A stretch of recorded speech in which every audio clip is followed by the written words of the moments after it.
കേരളത്തോടുള്ള കേന്ദ്രത്തിന്റെ വിവേചനത്തിൽ പ്രതിഷേധിച്ച് LDF പ്രക്ഷോഭം ഈ മാസം 5-ന് നടക്കും. സംസ്ഥാന വ്യാപക പ്രതിഷേധത്തിൽ തിരുവനന്തപുരത്ത് രാജ്ഭവന് മുന്നിലെ പ്രതിഷേധം CPM സംസ്ഥാന സെക്രട്ടറി MV ഗോവിന്ദൻ മാസ്റ്റർ ഉദ്ഘാടനം ചെയ്യും. മറ്റ് ജില്ലകളിലെ കേന്ദ്ര സർക്കാർ സ്ഥാപനത്തിന് മുന്നിലെ പ്രതിഷേധം LDF നേതാക്കൾ ഉദ്ഘാടനം ചെയ്യും.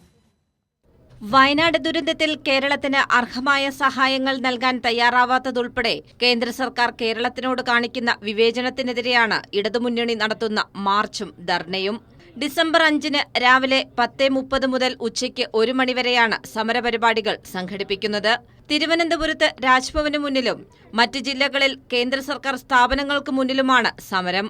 രാജ്ഭവന് മുന്നിൽ നടക്കുന്ന പ്രക്ഷോഭം CPIM സംസ്ഥാന സെക്രട്ടറി MV ഗോവിന്ദൻ മാസ്റ്റർ ഉദ്ഘാടനം ചെയ്യും. കൊല്ലത്ത് LDF കൺവീനർ TP രാമകൃഷ്ണനും, പത്തനംതിട്ടയിൽ മാത്യു ടി തോമസ്, ആലപ്പുഴയിൽ PK ശ്രീമതി, കോട്ടയത്ത് ഡോക്ടർ N ജയരാജ്, ഇടുക്കിയിൽ അഡ്വക്കേറ്റ് K പ്രകാശ് ബാബു, എറണാകുളത്ത് PC ചാക്കോ, തൃശൂരിൽ KP രാജേന്ദ്രൻ, പാലക്കാട് A വിജയരാഘവൻ, മലപ്പുറത്ത് എളമരം കരീം, കോഴിക്കോട് ശ്രേയംസ് കുമാർ, വയനാട് അഹമ്മദ് ദേവർകോവിൽ, കണ്ണൂരിൽ EP ജയരാജൻ, കാസർഗോഡ് E ചന്ദ്രശേഖരൻ എന്നിവർ സമരം ഉദ്ഘാടനം ചെയ്യും.